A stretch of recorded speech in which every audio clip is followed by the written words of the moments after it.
শীতের আগমন মানে পিঠাপুলির আগমন। কারণ শীতে আমরা বিভিন্ন রকমের পিঠার আইটেমটা করে রাখি। আর তার মধ্যে খুব জনপ্রিয় পিঠা হচ্ছে তেলের পিঠা, বা আমরা এটাকে অনেকে পাকান পিঠাও বলে থাকি। গ্রাম অঞ্চলে এই পিঠার প্রচলনটা একটু বেশি। আজকে শুধুমাত্র আমি একটা উপকরণ দিয়ে এই পাকান পিঠাটা তৈরি করে দেখাবো।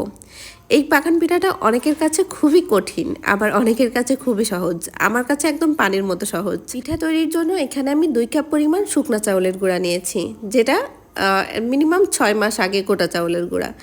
একদম নতুন টাটকা চাউলের গুঁড়া না, এটা অনেক দিন আগের চাউলের গুঁড়া। এই গুঁড়ার মধ্যে এবার অল্প অল্প করে নরমাল পানি দিচ্ছি। অনেকে এটা গরম পানি দিয়ে করেন, অনেকে ময়দা ইউজ করেন। কিচ্ছু লাগবে না, শুধুমাত্র আমার টিপসটা ফলো করেন আর আমার মতো করে তৈরি করেন। এবার আমি পানিটাকে একবারে দিব না, অল্প অল্প করে পানি দিব, আর যেভাবে আমরা আটাটা মাখি সেভাবে মেখে নিব।